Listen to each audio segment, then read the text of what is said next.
gap now in the Philippines?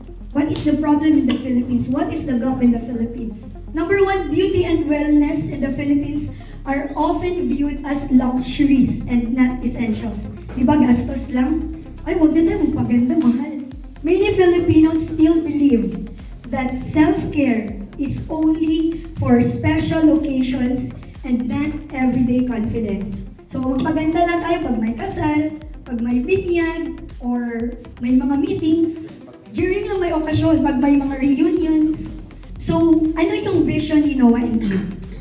We created Noah and Eve to make confidence feel natural, where self-care is not a luxury, but a lifestyle. This is a beautiful time that we are all here together as leaders. First of all, congratulations to Noah and Eve. Let's give them a moment. What can I say? It's a beautiful presentation, clear and laid out, and there's a hope for the future and also a clear grounding the present. Like you guys know what we're doing. I'm very proud that you guys are knowing what our ethos are. You know what's our unique selling proposition, and I'm happy na it's going to be an easier way for us to really grow kasi you know who we are and who we are not, right? We launched GrabFood last year, Food Panda, and then we created a consistent food tasting events for community building last time, focusing on the existing clients in Solgood. Next, last year, we're featured in Buki. We are featured on 10 of the coolest cafes to discover in Pasig and 15 awesome Capitolia restaurant and cafes for you to try. Pasok! Wait, plus points talaga itong mga ganitong presentation. May bed. Wow guys, so basically nagkaroon ng free taste test here in Jensen, and even though Solgood is in Manila, for us, for everybody to taste and try Solgood. So nakakatawa naman kumain yung mga efforts.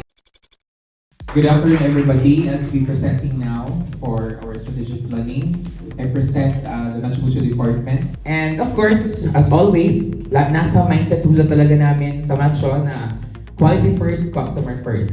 Machu Mucho started with the intentions of care. Every detail of the Machu Mucho experience was because of one thing, to make our customers win. So dapat panalo sila talaga. So the vision is to be Visayas Mindanao leading and beloved mass premium barbershop, providing the best customer service experience.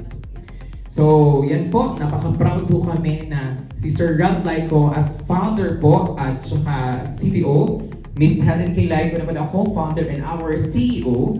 Now we are so guided with balance. Always po na nasa isip ng tao pag barber pang lalaki lang. But if you see the logo of Macho, it's a barber salon. Kasi kaya na po namin kulutin ang buhok ng lalaki na pumunta. Kaya na po namin i-highlight or i-color ang lalaki.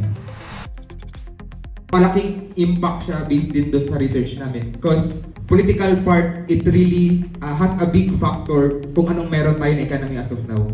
Kung ano yung pacing ng economy tayo mga private sector na company, tayo yung number one affected.